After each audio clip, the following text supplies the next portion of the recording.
I never thought I'd be hosting a podcast, but we are going strong. Today is a great time for you to get your message out there. And guess what? It's not that hard. Find the right partner. For us at the XM Podcast, that was Buzzsprout. Buzzsprout gets you listed in all the major podcast directories like Spotify, Apple Podcasts, and more. Follow the link in the show notes and let Buzzsprout know the XM Podcast sent you. Get a $20 credit after your second paid invoice. It really helps support our show. Welcome to the XM Podcast. Here is your host, mental health therapist, Matthew Kanabe. I am very hard on myself, dealt with severe anxiety. And it made me feel like a monster. I didn't have the energy to care. There was just nothing more but to face what I had been running from. I'm already an anxiety-filled mess. It's just love. Like, it just goes back to love. Well, how are you today? No, really, how are you?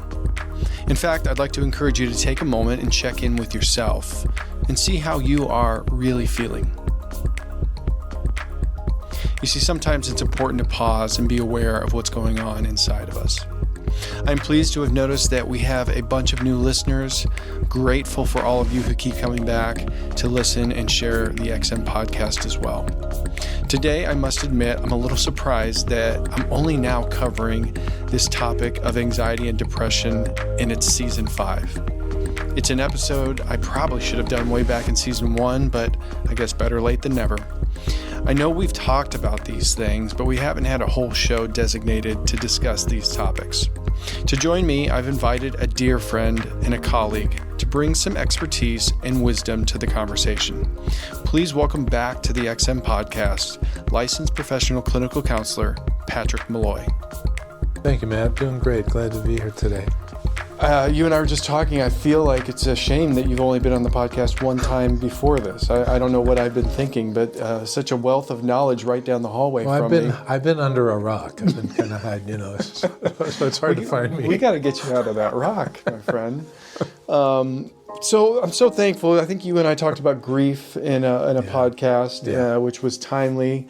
That was kind of coming into the holidays last year, and I came to you about a week ago or so and said, hey, Patrick, we have been fielding a lot of phone calls around depression and anxiety from clients, from people just calling to get some more information and understanding, and it just kind of hit me. In 5 seasons, we haven't really done a podcast on one of the biggest areas that we serve as Emerge Counseling Ministries, which is people who are coming here with depression and anxiety issues. Yeah.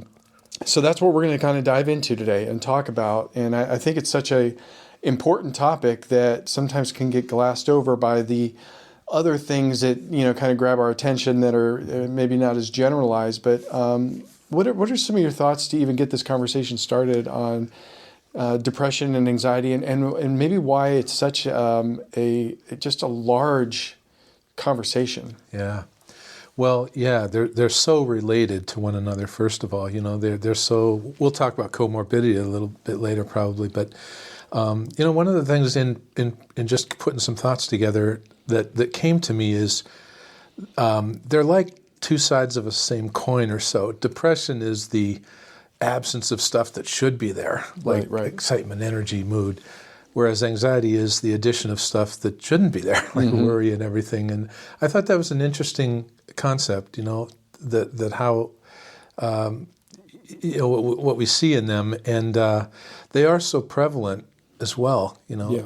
Anxiety is the top mental condition I think that people have. Yeah. So I get asked this question a lot, I'm sure you do as well. Do you think that we live in a time now where people are dealing with more anxiety and more depression, or are we just talking about it more?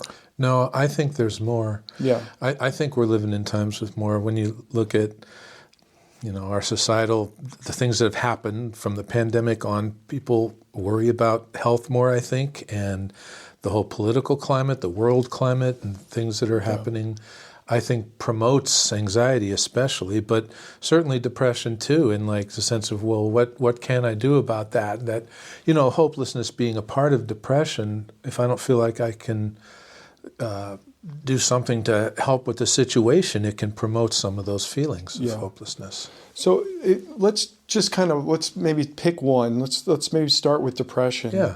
and really talk about, because a lot of times they get talked about synonymously. You know, we will say depression and anxiety almost as if they're the same thing, and you kind of said, you know, they're similar, but they're kind of carved from, you know, a different part of the coin. Let's just talk about depression for a little bit and give some key factors and some things for our listeners to kind of go, oh, wait a minute, now I'm better understanding maybe what depression really is, versus I think a lot of times culturally we will take clinical words and use them inappropriately, like, oh, you know, my husband's so bipolar because look at how emotional he got, which is a clinical term not used appropriately. Right. You know, oftentimes people will say things about depression and anxiety in the same sort of fashion. Yeah, for sure. Yeah.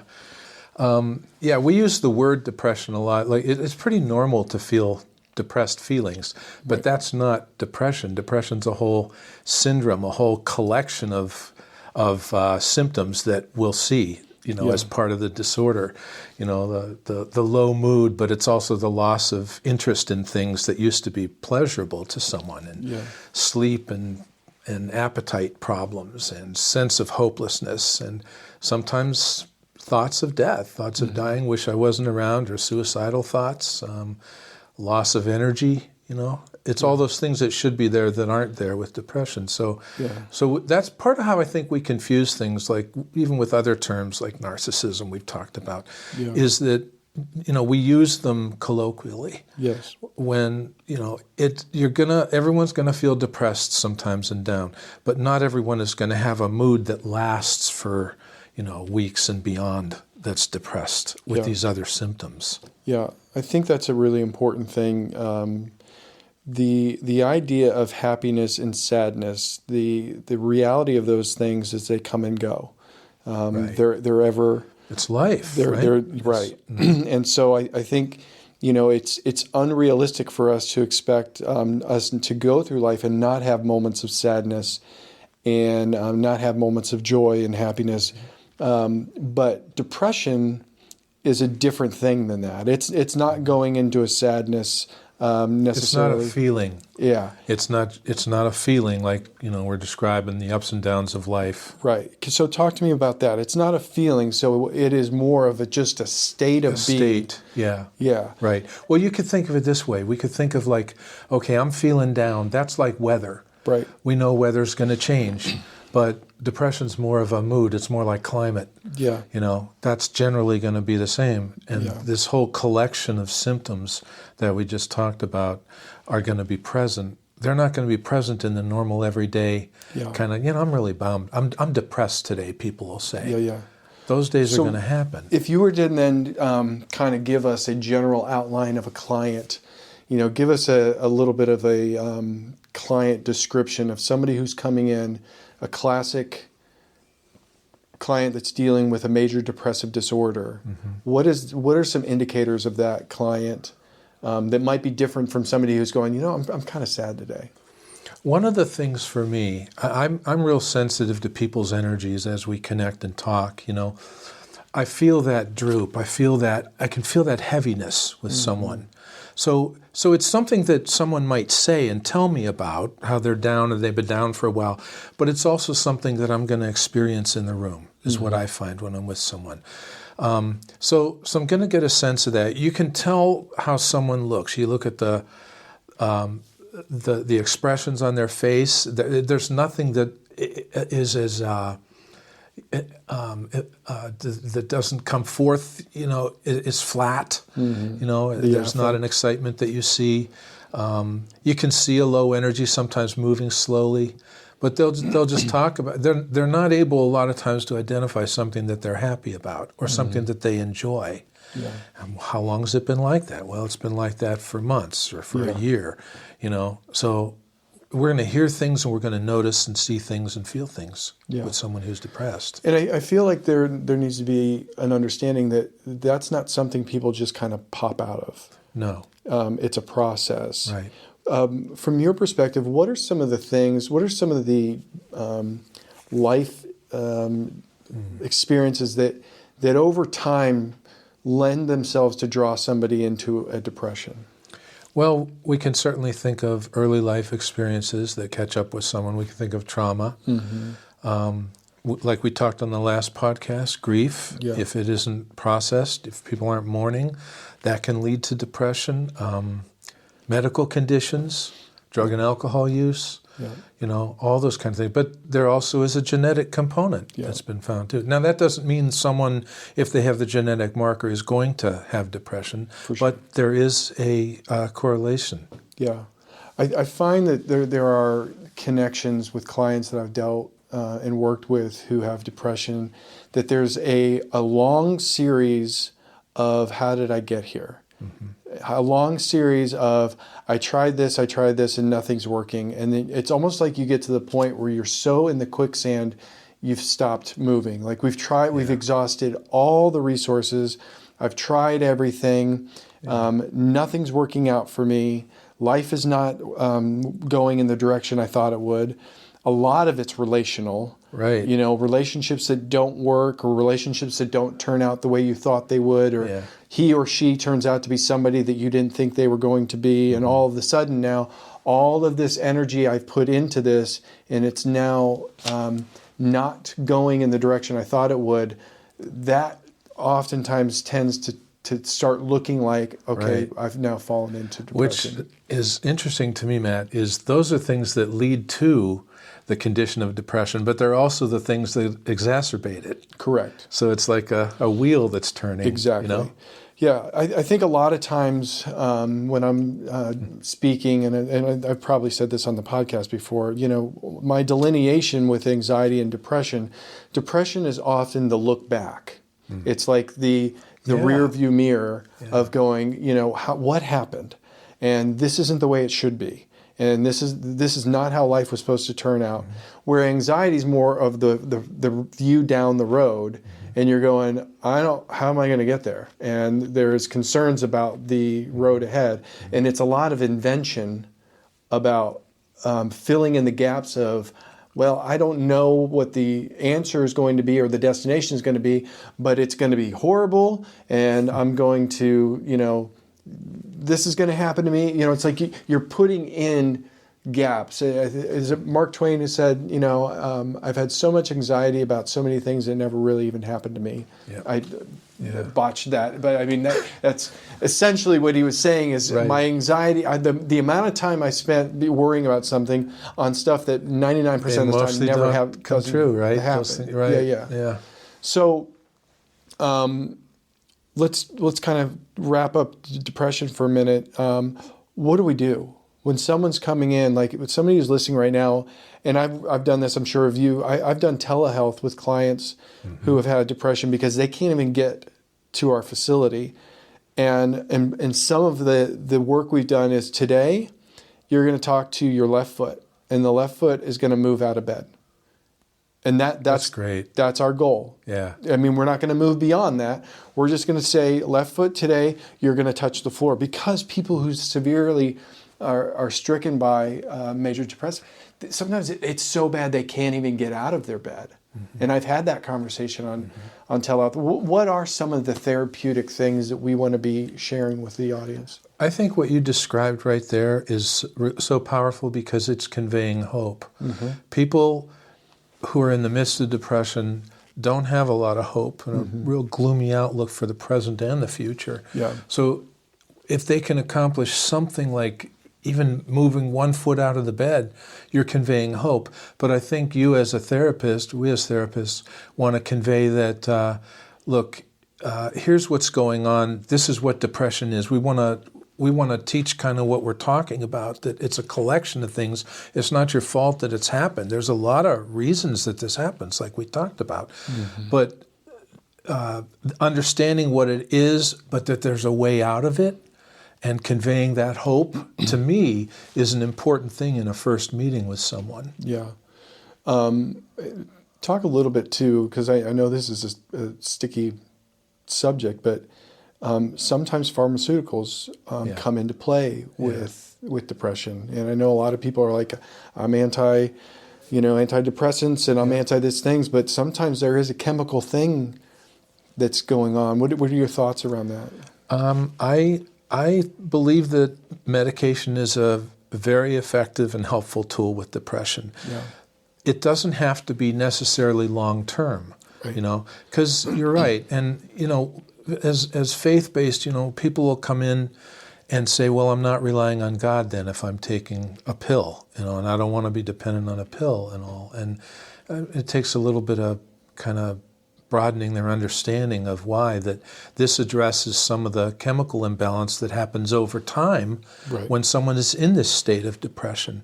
And perhaps it is a short-term thing. It you know, it brings down some of the highs and brings up some of the lows that, you know, that can be a really helpful combination. And I know there's research showing about the combination of psychotherapy and medication done together is very effective. Yeah, I think that's the key right there. I think oftentimes we're looking for the pill that's the cure. Yeah. And I don't know that that's the way that these medications work. I don't think they're really meant for that. Although I think some professionals do think that, unfortunately. For sure. But it's not meant, it's meant to be an adjunct service to two working together. It's a tool Right. to help fix the problem. It's Right. not the fix of the Right. problem. Right. But I have found with clients that have severe issues with depression, to do therapy successfully, it is helpful to have an antidepressant, because oftentimes here. when they're in such a deep depression, getting any movement can be very difficult. Mm-hmm. It's kind of almost similar to, like, you know, working with people who are actively in their addiction. Mm-hmm. If they're actively moving the needle therapeutically is almost impossible. Yeah. For some reason, I'm thinking of my dad's snowblower that he gave me. Okay. And I can't start the thing in the winter, you know, until I get a new spark plug. Right. Yeah. I need a tool that helps That's it. get the motor moving, and that's what a medication can do. Yeah. Yeah. And then, so overall in general, and I'm going to ask this about depression, and then we can move our way into anxiety. What do you say to people who come in and say, I'm living in sin because I have depression, or because I have anxiety, it's sinful? Do you know what I mean by that? I do, and I've come across that too. Yeah. My experience with that is it's a mindset that's developed over time based on a lot of misinformation and the stigma that's out there about mental health. I think our society has gotten a lot better about that, by the way. Yeah. But I think, again, I mean, some education around why these things happen, and it's not your fault. You didn't do something to cause it. Nobody wakes up today and says, you know what? Right. I'm going to start being depressed today. Yeah, I want to do that. Yeah. You know, that can be a really tough hurdle, especially for people of faith. Yeah. And I think conversations about it, and sometimes they're long conversations to help people understand, and it's not something that you did. Well, I think there's a lot of guilt that's tied with it, and there's a lot of shame that's connected with it. And I think sometimes, you know, coming from a Christian perspective, we can take Scripture and we can kind of take it out of context. And when God says, you know, do not worry about tomorrow, for tomorrow there's enough worries for itself. You know, you stay focused in today and let me take care of tomorrow, and, you know, so on and so forth. All of a sudden it's like, well, I am worrying about tomorrow. So does that mean I'm sinning? And, you know, I think it's a matter of God's desire is for us not to fall into these places of anxiety and whatever. But see, that's our natural faith-based state. Right. That's where we belong. That's where we live. But something like depression robs you of that. It's the loss of something that should be there. So it hurts our perception of our faith in some ways like that, I think, then. Yeah. And so you kind of alluded to this earlier, and, you know, I think anxiety's been an issue from the beginning of time, and something I've mentioned before. I remember reading, it's like, if you think about early man, when you think about Old Testament man, who survives? High anxiety guy or low anxiety guy? And when you really get into the Old Testament, which I'm in the heart of it right now, I mean, every single day you were at risk of dying. Like something in the world was out to kill you. Yeah. So what happens is over time, high anxiety guy is the guy that survives. Yeah. And we also know it's a genetic predisposition that we can pass down generationally. Yeah. And so it's a leap, but it's a reality to say from the beginning of time, we have been passing down a gene for self-preservation of high anxiety.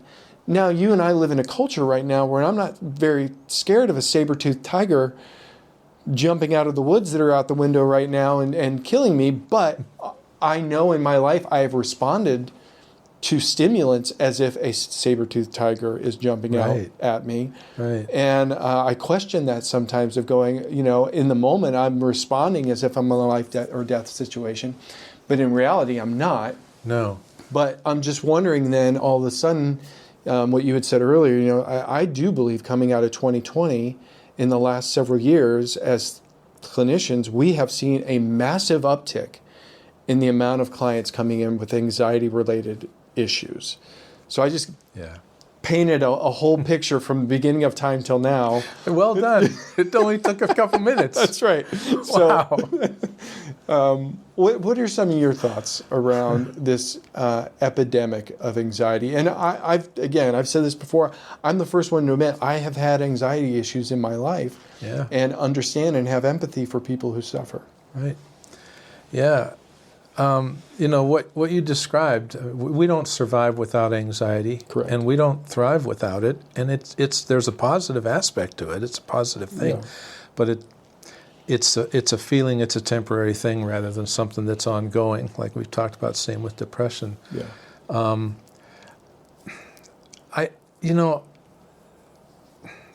I think part of it, when we talk about society, part of it is how instantaneous the news is. Pick up your phone and look something up. Pick up your phone, or your phone will give you notifications even if about you don't want it. This happened, that happened. How is that not going to overload your nervous system? Yeah.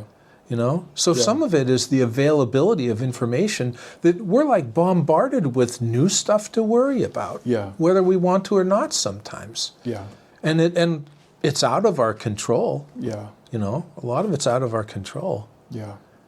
There's a book called Heaven by Randy Alcorn. I don't know if you've ever checked it out, but it's brilliant. It's one of my favorite books on what life is like once we move beyond this experience. And he calls this pre-life and that life. Normally we call that the afterlife, but truly... Oh, that's kind of cool. Truly that is life, I like that. And this is pre-life. And he said in life, which is what we would refer to as afterlife, it's more real than it is here.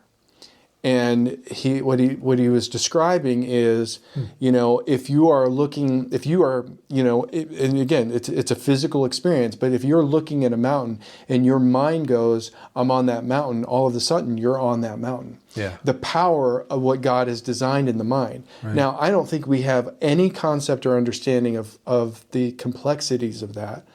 But what I do believe is, what goes on in this brain of ours on a constant roll every day is super powerful. And I don't know that we give it enough attention. And I'll say to clients, if you in your mind allow that script to go, I'm a piece of crap, 1,000 times a day, if not more, what are you going to believe? Yeah.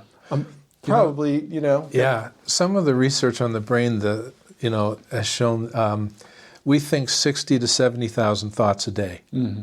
If the majority of those thoughts are negative, like you're saying, I'm a piece of crap or whatever, you're wiring your brain that way. Yes. Absolutely. Yeah. I'm right with you on that. Yeah, I think that, a lot of times people will, I think the new phrase is, I'm going to manifest it. I'm going to manifest. Yeah. But here's the thing. There's truth in that. Uh-huh. If I think I'm going to be a loser 55,000 times a day, you are going to manifest it. And it's not one of these things where it's not like a name it and claim it type of situation, but I believe that you will direct your future based on how much you drive the negativity in your brain.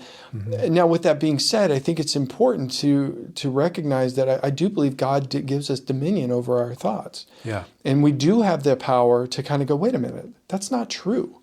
And you kind of know, I'm not against cognitive behavioral therapy, but this is a very CBT type thing, but Yeah. I think a lot of times anxiety comes from us interjecting this space between A and B. I don't know where B is, but I'm going to invent the stuff that gets me between there, and Yeah. it's going to come from a perspective of I can't do it, or it's Right. never going to work out, or whatever negative core belief system you're operating Yeah. out of. You know, I want to back up a second to something you just said, because I think it's really important about the power of the brain, how God made us and made our brains, that we're finding out more and more stuff every day. For sure. How we're marvelously made, wondrously That's made. right. But, you know, we teach, one of the things we teach for depression, anxiety is visualization, is using your God-given imagination. And what, you know, the research has shown is that the brain can't distinguish between whether we're actually sitting at a serene lake or if we're vividly imagining it inside. That's right. So we teach people how to do that because it releases some, you know, the positive chemicals and the feel-good things, you know. Well, if that's true, then it goes the other way too. If we're imagining all these bad things that can happen, we're wiring our brain that way, Yeah. you know? Yep. And so with that, I think a lot of times, and maybe this will be helpful for people who are dealing with anxiety, a lot of it's rooted in fear. And I remember, you know, years ago when I was really struggling with anxiety, it was fear about, I was having to make a pretty severe life change as far as the direction in my career and whatever. And in my mind, all I knew was one thing. Yeah. And then all of a sudden it was like, now I have to let go of this one thing that I was good at, and now I'm not going to be good at anything. And really there was no truth in that. There's a million things God has given most all of us that we can do. It's just I didn't have a vision for it. And so therefore the fear set in of, I don't have anything to offer this world. If I don't do that, I don't have anything. And it's cliche, but I go back to it all the time. It's like God says in one form or another, 365 times, do not fear in Scripture. And I do believe, because we have to hear it once a day, you know, because there's so many things in our life that, you know, it's almost keeping us immobile. The enemy wants to keep you out of the game. You know, though, we've overloaded our nervous system, though. For because sure. your example of the saber-toothed tiger, which I think I just saw in the woods. Is it running back Let's not there? go outside. Yeah, We had X amount of things, our ancestors, to worry about. Yeah. Our system is set up for that. Yeah. It is not set up for the amount of things and information that comes our way, like we were saying earlier. Yeah. We're on overload, which produces more anxiety then. There's Yeah. more to worry about and so much that's out of our control. Yeah. That we're rewiring ourselves. Yeah. You know. That's very true. This was maybe a year or two ago. I noticed I had a news app on my phone. Yeah. And every time a story would break, it would give me a notification. So I was hit with these and I remember it was like over the course of maybe 2 or 3 days, it was just like, this person dies at 34, this person dies at 42, Yeah. this person dies at, and all of a sudden I started kind of going, well, I have to know what they died from, because my anxiety would start to go gosh. am I in fear of something? And so then I'd go down the rabbit hole, and I'm looking at all these people. Well, I don't really know who they are, but then, you know what I mean? And so it does. It causes that anxiety. I turned those notifications off on my phone. I can't do it. My wife and I were talking last night about some of this, and I was saying, you know, I got to take a fast from the news and from, you know, reading stuff and looking stuff up. For now, I do, because my anxiety's going up, just like we're talking about. Well, the other thing when I was doing more clinical work than I am now, majority of my clients were teens and young adults, and I don't know how kids are dealing with the social pressures of today. Yeah. You know, I think I've heard many times, as you probably have already, in the next DSM, we're going to have a diagnosis that's related to social media with comparison. Because essentially what's happening on social media is, for a person is putting the best light, creating their life, creating their life, for everyone to see. and then as the onlooker, you're seeing a fabrication or a portion of their life that looks like, oh my gosh. And then what happens is a comparison, and you will always lose. Yeah, and that's you're right. I do see that all the time. Yeah. Ask any of our clinicians; we see that all the time. Yeah, and people comparing, and you have to talk it out with people that's not real. exactly. But it's so hard because it's like, if you're, let's say, 18, 19-year-old kid, and you're looking at this 19-year-old kid, and it's like they've got it all figured out, and they've got, a career, and they've got, all of these things, and you're sitting here going, well, shoot. But what I try to help people get to is, one, that's a fabrication, but two, stop comparing yourself to these things. I remember our pastor was doing a marriage thing, and he said, anytime you compare your wife to somebody else's, you're setting your wife up for failure, because you're taking the worst part of her with the best part of somebody else, because you're only observing that part. You do the same thing with yourself. It's the same process, yeah. You're taking the worst parts of you and comparing it to a fabrication. I talk with clients about you're comparing their outsides to your insides. That's it. It's unfair. You can't win. So how do we help people get around that? Telling them those kind of things first off, and help them see it's not real. Look at what people put on there. Is they're creating an ideal life that maybe they want or wish they had. Yeah. And I think at the same time looking at the positive things that are going on in someone's life. I was leading a devotional this morning for our admin team, and it was on serving, and it was talking about how God has designed all of us to be able to serve in different areas. Because if we all served in the same area, it's the only thing that would get done. And I think a lot of times that comparison thing is like, oh, look how this guy's life is going, but God didn't design you in that way. It's the analogy of the body. It's Paul's analogy of the body. That's really helpful. Exactly. Use that with folks. Your journey isn't that person's journey. Right. The need for your gifts are different than that person's gifts, and being able to get that person to hone in on what that gift might be. Yeah. I mean, for me, that was the turning point, from my, serious anxiety disorder, which is funny because you and I are having this conversation and people can hear us, they can't see us. I was sitting in the seat that you're sitting in this office, working on that anxiety disorder. I've been feeling more anxious sitting right here in this seat. Thanks a lot, man.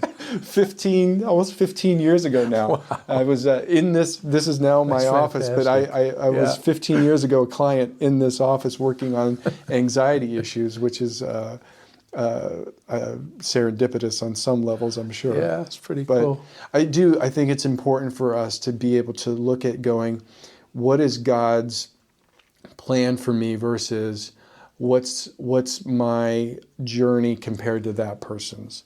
You lose your sense of uniqueness the more you compare yourself to others. That's a part of it there. That's totally right. Just like you said, what is God's plan for me, or what is God giving me? Because the other thing is you don't know where people's lives peak.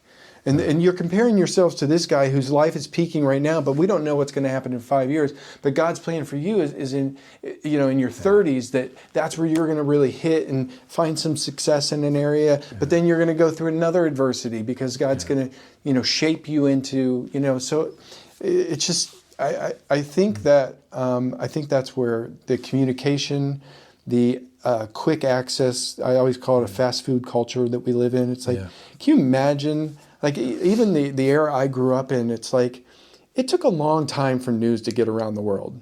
If something were to happen, you may not find out about it for a couple days or whatever. Now, something happens anywhere. It's a fast food society. Everything's on the tip of our fingertips. Now people in Alaska are going to know there's a saber-toothed tiger out there. That's right. It's just like that. And then, oh my gosh, there could be one here. That's right. Whatever, Yeah. And what happened that brought saber-toothed tigers back? I don't know. Why did that?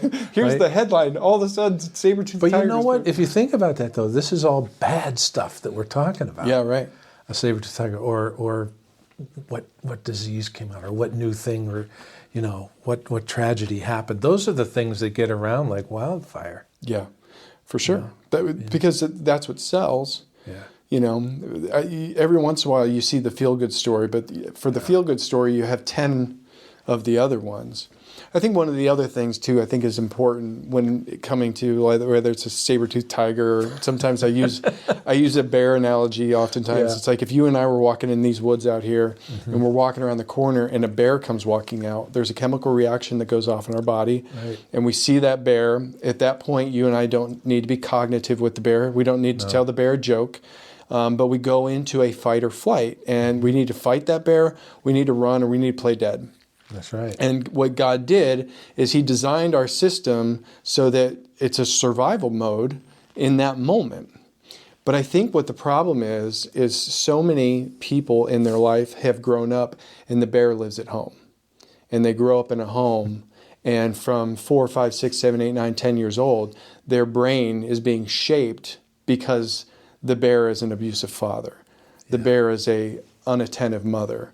And that's why I think we're seeing more and more and more issues as time progresses, is because you have more and more people who have grown up in these environments that they were molded and shaped. Right. And now they're in their 20s and 30s trying to figure this whole thing out. Right. That they had to adapt to. Just like Exactly. we have had to adapt to over the years, or what we're growing up situations are. Yep.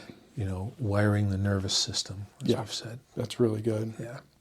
And what are any other thoughts regarding this topic of anxiety and depression that you think would be beneficial for the listeners? I guess one thing, you were just sort of getting to some of this, is it's really helpful to people understand the difference between the logical and the emotional brains that we have too.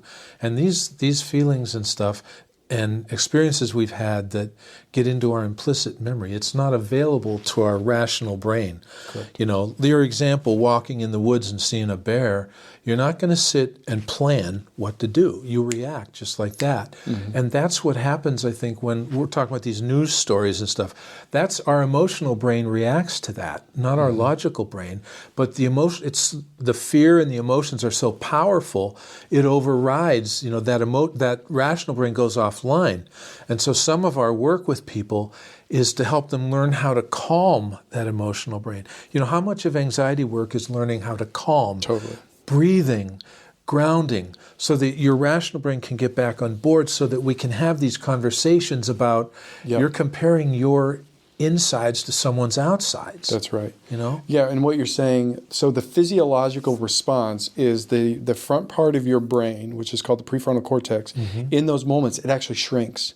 And it goes offline. It's offline. And so what we need to do is to think about different things, like you said, grounding, breathing techniques, to bring that back online in a moment for you to kind of go, okay, I'm responding to the world as if there's a bear there, but there's not. It's my fear of I'm not going to get this job. Right. And I can bring my brain back online and go, you know what? If I don't get this job, I'm going to go on this interview. I'm going to try that out. And you're able to kind of navigate that versus getting caught up into that That's why response. the breathing and the mindfulness and all that is so important to calm that part, or you can't think those positive thoughts like that because it's offline, your brain's offline. There's a reason from as early as we can remember, if somebody gets worked up, you say, hey, take a deep breath. Yeah, count to 10. Count to 10, take a deep breath, and maybe do a walk. Yeah. And as you and I, as EMDR trained therapists, that walk allows that bilateral stimulus to happen, which is really important. Right. So I always tell people, when you get worked up, take a little walk, take some deep breaths, and it's amazing how quickly you can come out of that that state.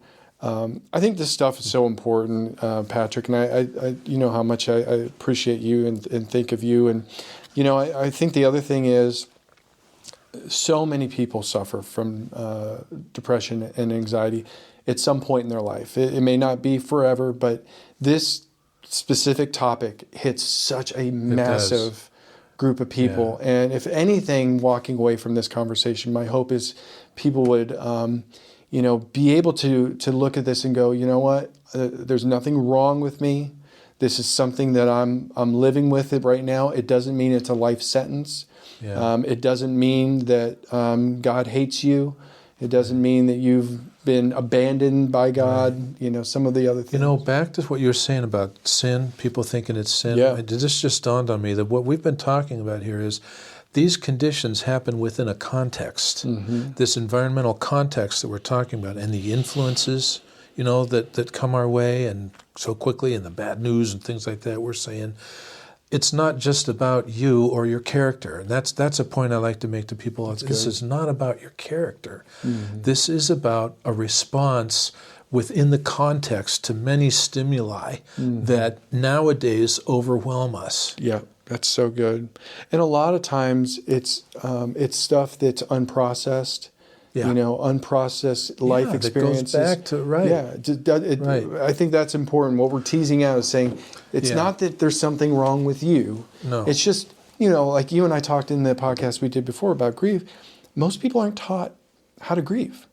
No. So what happens is then you get into a position in life where you have to grieve and you go, I don't know what to do. You know, it's very similar. It's like, you know, a lot of people don't know how to process. There's not a class that often teaches our students how to process trauma or process adverse life experiences. And what happens is what we do teach people how to do, because we don't want to deal with their emotions, is to stuff it. Yeah. You know? Just to find ways to go away from it. Yeah. You know, and I catch myself all the time, you know, with two little kids of going, don't cry. And I'm like, you know, be a big girl, don't cry. I'm like, why am I? And I'll stop and go, you know, if you need to cry, let's cry. Yeah. You know, it's okay. I think if I were to distill down the top issue that I see with folks, or the wound, I would call it the not good enough wound. Yeah. Maybe that's original sin. It's the I'm not good enough wound that everybody has baked into them, I think. Yep. We run across that all the time. Yeah. And so our example of someone feeling inadequate looking at social media or something like that, what someone else puts on Facebook, you know, there's something that taught them how to feel that way too. So we go back and we look at when do you remember feeling that way in your life? Or when's the first time you felt that way?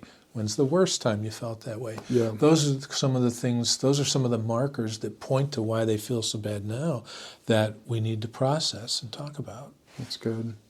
Well, Patrick, I appreciate you so much. And I think this is, when I was looking at the podcast we've done in the past, I'm like, I've never, out of all these episodes, I think we're almost to 90 episodes, we haven't done one specifically on anxiety and depression. How silly is that? So thank you for having this conversation with me. I enjoyed it. It was really enlightening, interesting, and there's so much to say about it. It's always a joy talking to you. And I want you to be really careful with the saber-toothed tigers out there, because I'm looking out that window as we talk, and I'm sitting here with my anxiety. Well, thank you so much, Patrick. I appreciate you. You too, Matt. Appreciate it. Well, thank you, Patrick, and thank you, listener, for checking out this episode of the XM podcast. I'm glad we are able to discuss this topic today. Hopefully it helps shed some light on the anxiety and depression topic. Patrick and I spoke later after recording this episode about the stigma with mental health medications. And although we don't advocate for them in every situation, there certainly are times when they are necessary. But often, especially in the church or in Christian circles, we can shame people for having to be on those for potentially a season. We certainly wouldn't do that if it were blood pressure medication or even chemo treatment. Just something to think about. Well, thank you for listening, and for more information on Emerge Counseling Ministries, please check out emerge.org. Well, until next time, or when our Savior comes, God bless.